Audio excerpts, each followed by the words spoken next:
नमस्ते, प्रणाम। कल हमने आपसे अपने जीवन का सार्वजनिक विकास कैसे हो भाग 1 में चर्चा करी थी समग्र दृष्टि के लिए विद्याभ्यास की। दूसरा हमने आपसे निवेदन भी किया था कि दूसरा जो अभ्यास है व्यक्ति को करना है वह है योगाभ्यास। योग का जैसे ही नाम लेते हैं लोगों को, नए युवाओं को तो ऐसे लगता है ये कहाँ हमारा काम है, ऋषि मुनि महात्माओं का काम है। योग को साथियों अभी तक सभी ने टुकड़े टुकड़े में समझने का प्रयास किया है। योग का मतलब होता है अपने शारीरिक, मानसिक, वैचारिक रूप से स्वस्थ होना।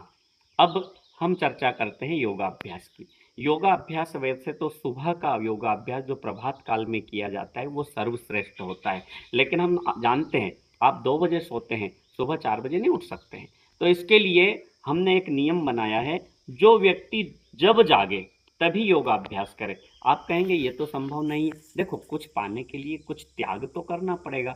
आप अगर 9 बजे उठते हैं तो ये मान लीजिए मैं 9:30 बजे उठता हूँ। अगर आप 10 बजे उठते हैं तो ये मान लीजिए मैं 10:30 बजे उठता हूँ। तो ऐसा अगर आप सोच करके योग से जुड़ेंगे तो निश्चित रूप से आपका शरीर, मन और आपके विचार स्वस्थ रहेंगे। साथियों, पढ़ने के लिए, विद्या के लिए इस शरीर का स्वस्थ होना जरूरी है। इसलिए आपको विद्या के साथ साथ ज्ञान को अर्जित करने के लिए विद्या अभ्यास के साथ साथ दूसरा योगा अभ्यास अपनाना बहुत जरूरी है, जिससे आपका शरीर फ्लेक्सिबल हो सके, लचीली मांसपेशियां रहें, बैठने में उठने में दिक्कत ना रहे, अंदर से रेस्पिरेटिव सिस्टम मजबूत रहें, आपके विचार मजबूत रहें। ऐसा प्रयास करें। तो इससे योगाभ्यास में हमने अभी आपसे कहा कि योगाभ्यास को लोगों ने टुकड़ों टुकड़ों में समझ लिया।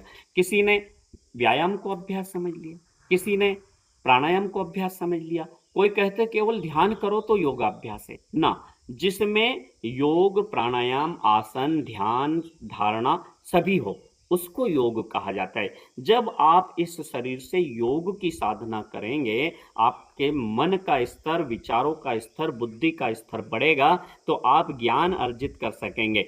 जीवन के सार्वजनिक विकास के लिए तीसरी बात और करना चाहूँगा, जिसे श्रेष्ठ व्रतों का अभ्यास कहा जाता है, लेकिन वह अभ्यास की बात मैं कल के वीडियो में करूँगा। आज समय कम है। आप सबको धन्यवाद, प्रणाम, ओम।